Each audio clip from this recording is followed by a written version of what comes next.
I would like to invite you to join me in a conversation with a CSR leader and be inspired by her personal experiences and learn from her practical suggestions of how to lead CSR agenda in your organization. This conversation is brought to you by the National CSR Network as part of our Heal with Hope at NCSRN project, whereby we would like to bring to you inspiring stories of how to look beyond the difficult and unprecedented times the world is facing today and into the world of possibilities and how each one of us can truly make a positive difference in the communities that we live in. The National CSR Network is an initiative of the Strategic CSR Alliance, comprising of industry professionals to assist companies in India to fulfill their CSR quotient in a measurable way and to facilitate implementation of social and environmental development projects. Today, I'm pleased to say that we have Ms. Mohini Daljeet Singh with us. Ms. Singh has been the founder CEO of the Max India Foundation since November 2007 till June 2020. She is now an advisor and trustee with the foundation.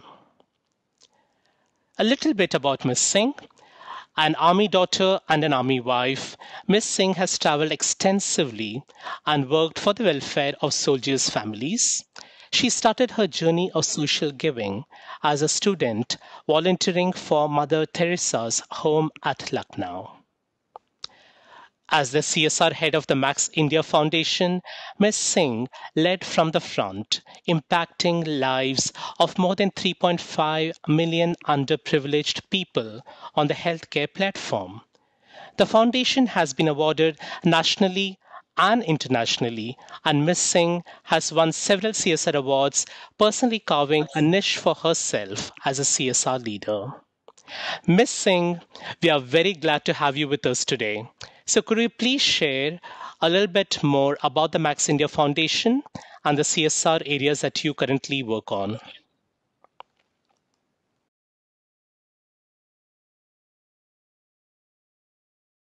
It's indeed a pleasure and a privilege to be here today. Well, when Max India Foundation was launched, our focus area was healthcare for the underprivileged. Backed by the pillar of support of Max Healthcare and its specialist doctors and the world of knowledge in medicine, we were very confident and we actually delivered, making path-breaking headway. Well, some of the areas where we worked were, firstly, immunization for the underprivileged. Undoubtedly, it's a government project, but when we started in 2008, in the government's own admission, more than 40% of children were unimmunized. So, being a healthcare specialist, we thought we must take on the mantle because really very few private organizations take this on. And I'm happy to say that we really reached out pan India through our Max Life offices and were able to immunize thousands, in fact, over 1,75,000 children in all the major, including hepatitis B. And there were some immunizations at that point being expensive, like measles and others, which the government was not giving at all. So we completely immunized them, keeping a track, monitoring, and making sure that we were covering each child and keeping their health records. Very significant was the fact that we were enabling a lot of underprivileged patients, including those who needed tertiary and secondary care in very serious complications such as cancer, heart surgeries, and orthopedic surgeries, cancer victims, acid burn victims, and so many others who would have had no place to go at all had we not been there for them. And we enabled to get them the very best of treatments in the Max hospitals, free of cost for them. Among these were also thousands of cataract surgeries, and sadly, a lot of hole in the heart cases with children. I didn't even know till then it was something so common. This is something which gave us a lot of gratitude, gratification. Not just the patients, but the whole family was affected. Because economically, if a child in some remote area has such a problem, or a father or a family member, they have to leave everything, including occupation, and come to Delhi or wherever they can be treated. So that was another thing. On a regular basis, we've been doing health awareness. Very, very important. Because most of the problems arise because the communities are not aware. Just being told once is not enough. You have to reiterate, you have to give examples, you have to empower them with things like soap to wash, things like sanitary pads for personal hygiene, and several other things, including booklets, flyers, and my team going out and speaking everywhere, including working through NGOs who did our other projects. Now, health camps is something we regularly did, and we serviced hundreds of communities, particularly around the NCR, through a lot of NGOs working in Delhi, in Noida, in Gurgaon, in Greater Gurgaon. And since we were doing these regularly with the NGO looking after those children or the women, we were able to impact their lives greatly because we could follow up, we could give them medicines. The NGO people could make sure the medicines were being taken, and they could ensure the hygiene and other aspects. So we really truly spread out our wings. Then we did a very important campaign about the ills of cigarettes and smoking. We were working closely with our cancer department. It was the war of all the doctors that so many cases could have been really avoided. Particularly, India has a lot of tobacco related cancer, not just smoking, but also chewing. So we tied up with the foundation, Sambandh Foundation, and we worked with the Delhi police. We trained the constables and the officials, and we actually enabled them to cut challans. We spoke to the police officials and said that we need to do this, and we empowered them with the knowledge and with the paperwork and other things.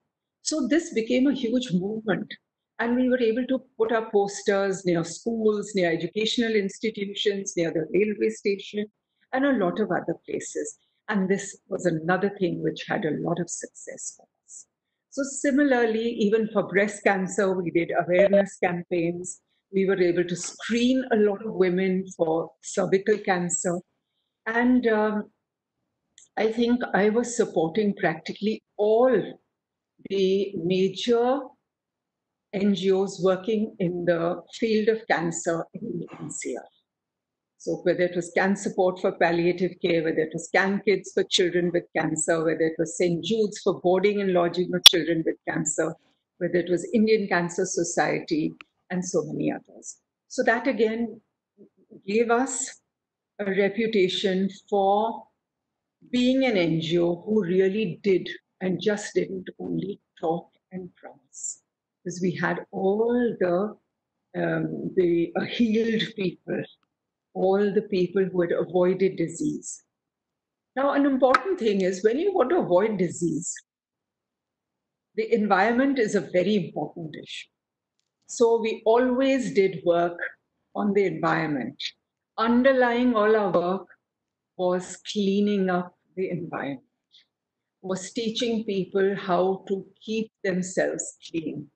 And one of the big projects, which I'll mention now, which was village adoption on the healthcare platform, there the first thing we addressed was the environment of the village.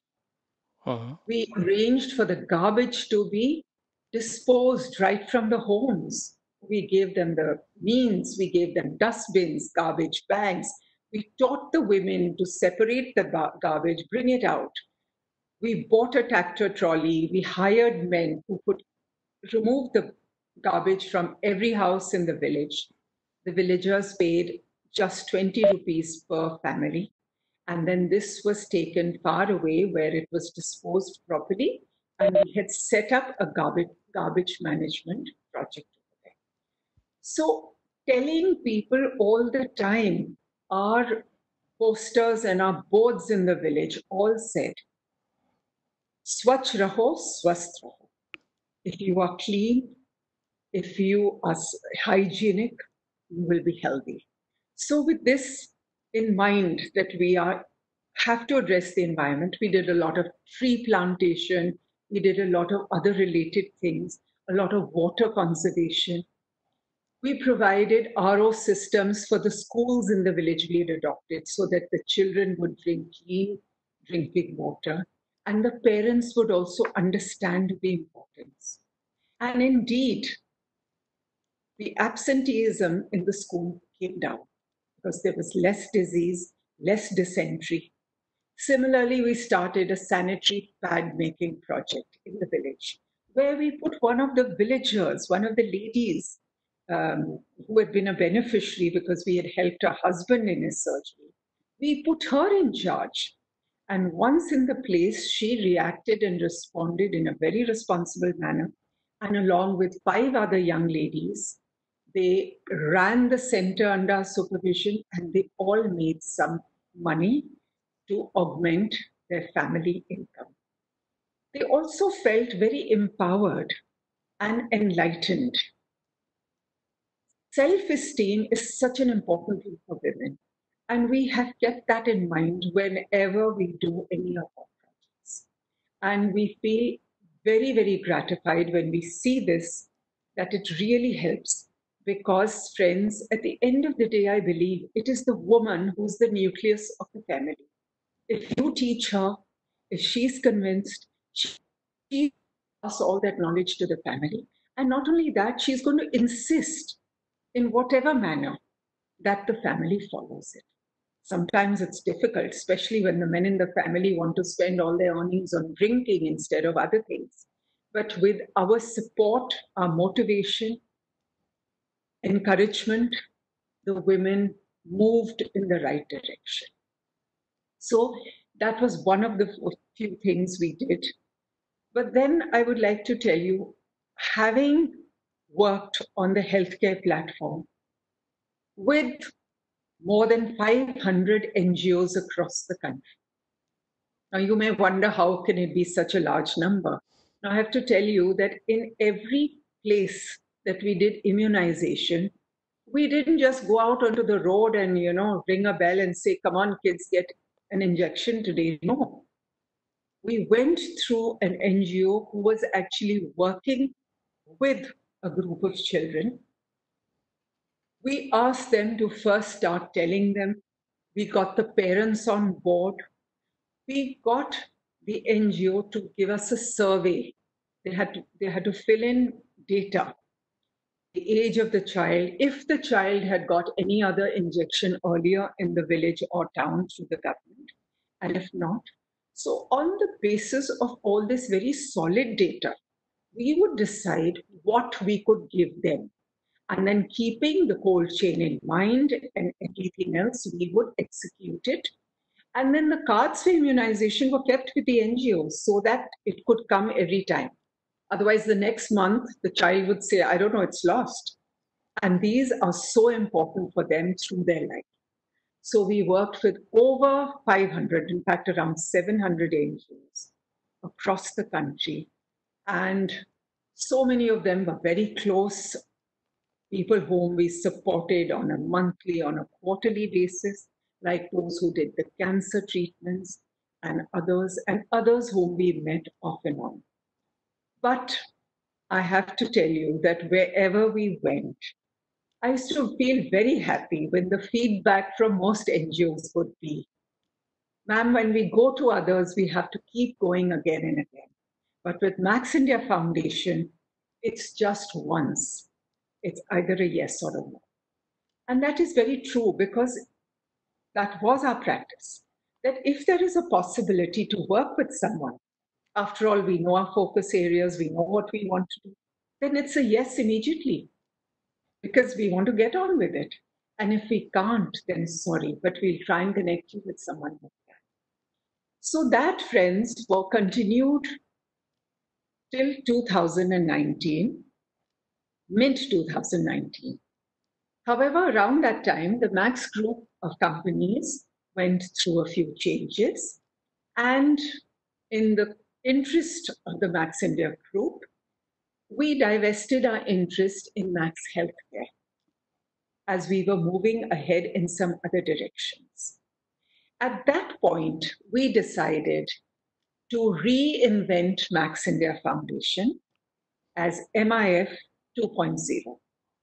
And here now, we are focused on providing and facilitating quality education for the underprivileged.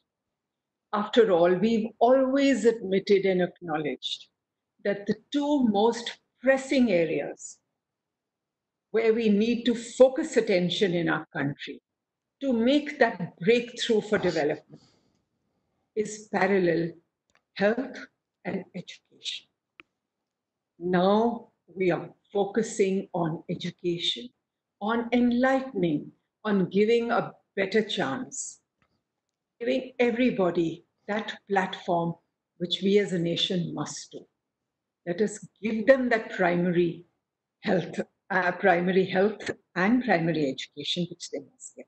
And then education doesn't mean ticking the box, doesn't mean having a building in a village, whether anybody is coming or not. The teachers must be there, the students must be there, they must have some bare minimum facilities, and they need counseling. The children need a lot of care. They need to be loved, and they need to be shown that there are so many doors and windows open to them. In a lot of cases, that parents are uneducated and illiterate. And responsibility comes more upon the education system and therefore more upon us and the community, we Indians who are more privileged than us. We are doing this now through a number of NGOs. And if you want to know later, we can go into that as well. But I thought I'll just give you a background of what we're doing. No, I think this is very helpful. I think it's really inspiring to see how the Max India Foundation moved from 1.0 to 2.0 and making such a meaningful difference to the communities that you work in. So as I heard you, I got like a sense that it's such a large setup that you're doing. You have 500 NGOs. So clearly there is a lot of planning and organizing that is required in terms of getting your budgets in place, having your decisions done on time, reaching out, etc. So could you just tell us how did you really go about setting this entire thing up? Because clearly when you started off, you'd have probably begun as a small team, but then how did you really grow to the scale that you did, and how did you really build that capability along the way?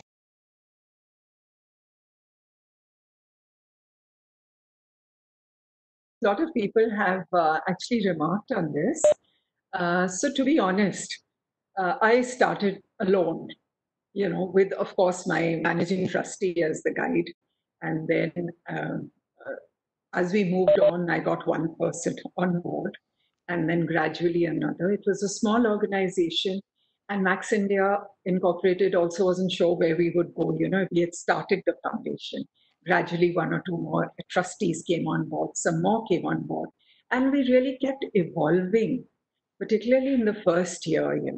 I remember when I thought of the immunization piece for the Max Life Insurance, actually, even within the organization, there were a lot of eyebrows. And are you sure? Are you absolutely sure you can do this? Because it is a lot of responsibility. You cannot have even one thing go wrong. And God's grace and touch wood, in 12 years, nothing went wrong. But what I'm saying is we evolved. But I have to tell you, even at the end of March 2019, having got a full capacity team, we were 10 of us, 10, including the accounts person. So we considered our NGOs to be our partners, our team. And you see, we worked closely, we monitored, we got our reports. And then our team, we actually went out there. I mean, initially, many times people would be a bit surprised to see me land up and they said, oh my goodness, the head of Max India Foundation, like, how come, what are you doing at a, health camp or whatever? But that is how I got my team to do it the way we envisioned it. I would like it to be done the way I like it to be done. And very honestly, we had very stringent SOPs, very stringent. So we had, of course, trustees, managing trustees, who approved our expenses, who approved what we were going to do. Then, of course, we had an accounts person, then we had one person looking after the village adoption particularly. Then, each of our verticals, I had one person, and then I was overlooking all of it. So it was a close team, not so large, because a lot of people said, oh my God, we know 67. Is that all? And they thought, oh, really, for your budget? But yes. And in MIF 2.0, we have slimmed it down completely. We have a trust of 3 trustees. We have just 3 or 4 people who are working on the platform, because now we are actually empowering well-known and established NGOs or others. We are empowering the NGOs to go out and do what they have been doing. Because for us to reach out to such large populations of children would be difficult. For the health camps, we would take our doctors and the nurses, and we would ourselves be there along with the NGOs. Now we are empowering the NGOs, so we have a much smaller, slimmer team, and yet we have our quarterly reports, we have our monitoring, we have our permissions, we have a very proactive trust, and it's doing very. Thanks. I think that's quite helpful because I think from the point of view of the viewers, clearly, I think what my takeaways in this is that creating a very ecosystem where you kind of really build like a pool of people who can really help and support you while keeping your team lean and having very robust processes and procedures to help you support that. I think those are great strategies to be able to really drive such important initiatives. You did touch upon a little bit around women empowerment, and I think that really like really brought to me some thoughts around how easy or difficult it is to really impact social behavior change, because you spoke a little bit about like your campaign on cigarette smoking, etc.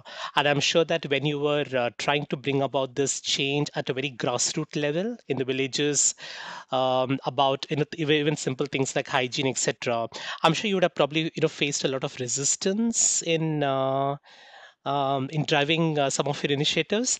So, would you like to talk about is there any one instance where you've particularly felt extremely frustrated? And how did you really go about, like really, like overcoming that? And how were you able to overcome that particular challenge?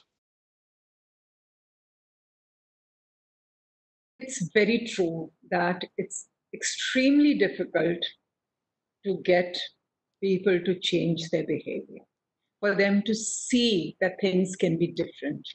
Because, most of us, especially, I guess, the underprivileged, but most of us in India are very fatalistic.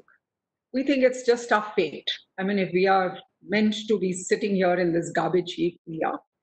It's very difficult to shake people out of these beliefs. So, 2, 3 things I'll mention without a specific incident initially. One is that to get the women out of the homes in itself is difficult, because men don't like them to go out a lot, especially in the village, because they don't want them to get too enlightened, lest their own powers be curbed. So, and they don't like us to sort of go in, and although the women just were waiting to speak to us and to learn and to come to our health camps. We used to have a mega health camp in the village every month with different specialists. So of course, ladies came with the children, And we used those opportunities to talk to those who were waiting also. But they say yes, they nod, and yet go back. So one of the ways is you have to go back again and again and again and give them examples when someone gets sick or something. Even for the sanitary pads, to make a dent was so difficult. But one of the things we did in the village was to go to the children. Because if you hammer their brains, they will go home and start hammering their parents' brains. So, whether it is about cleanliness, I went along with our nurses. We used to have a regular session with the senior girls in the school also, with demonstrations, and we would give them free packets of sanitary pads. And I went and spoke to them myself a few times. And initially, when I went, of course, they weren't listening. They were giggling. They were conscious. I mean, that I was talking about a thing like that. And, nudging each other till, of course, I had to bring my old role as a school teacher into play and made them all listen and realize that it's something not unusual. It happens to everybody. And this is how you have to do it. So, you have to do it again and again and again. Secondly, you must approach the children, even about the smoking, because they are the ones who can make the maximum impact on the fathers. That's one. When we used to talk to the men, we didn't hold back in showing them the worst possible scenarios of mouth cancer. You have those horrible pictures on the cigarette. It doesn't seem to bother anybody, the cigarette packets, but they continue. But then we used to have these sessions where we would speak to the survivors. You see, we were working through our oncology departments, and these men would come to the hospital to get further treatment and others. And we would make videos. And so often they would speak, अगर मुझे पता होता तो मैं ये कभी नहीं शुरू करता. And they all say that we started it under peer pressure. Somebody, my friend, told me, or I was sitting in a group and I started and I wish I hadn't. But it's very, very difficult. And so these are some of the things, and also about education and also about sending girls to school, particularly in the village. And we had a population of 60-40 of Muslims and Hindus in our village in Dhakrani, which is the bigger cluster we had adopted. And a lot of the Muslim girls felt frustrated that their parents wouldn't allow them. Now, what we also started was a small center for skill training for those who had left school, or rather who had abandoned school, or who couldn't make it, or who had failed. Now, here we got a lot of success. And some of the girls, in fact, learned so fast, and they learned a little bit of colloquial English. We trained them so that they could take up jobs as sales girls or other things. And they became very smart. So one time when there was an event in the village, we were actually inaugurating one of our phases of the STP, a sewage project. And we were waiting for the chief guest. So I asked various people to speak. And one of these girls was there, and she came up, spoke so confidently, brilliantly, and addressed the elders in the village and said, you never let us out of our homes. But now we are going to go out into the world and we are going to earn, maybe better than some of you. So these were some of the things which gratified us. But I have to admit, it's always difficult. It doesn't happen once, it doesn't happen twice. And even when we went and addressed them, we would always tell our NGO partners, please continue to do this. This is the list of things you have to talk to them about. Please do this regularly and report it to us. So my message to my friends is, be clear, be simple, start small. Small doable things, which they can do with what they have. And then show them how it's going to help. And hammer, hammer, hammer till the nail goes in.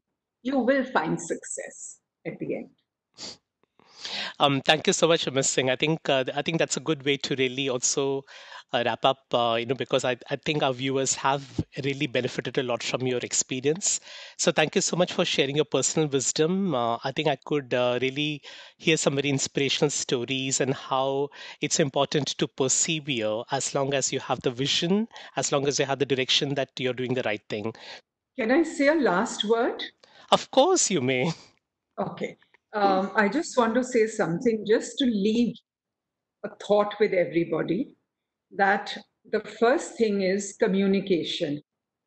Please communicate all the time with your target, with the people whom you're working for, because that gives you all your ideas and your work. And especially in these difficult times, it's so, so important to communicate with them and to request them to communicate within their families. Fathers very rarely have had time to talk to the children, to ask them about school and other things. Please ask them to do that. So, firstly, communicate, and secondly, never give up. God bless you all. So thank you so much, Ms. Singh, for joining us today. And dear viewers, thanks so much for listening to the conversation with Ms. Singh. We do hope that you found it inspiring, as I did, and useful as you drive CSR initiatives for your organization. If you would like to share any feedback or suggestions, or would like to know more about the work that the National CSR Network does, so please do visit our website. Thank you very much for joining once again.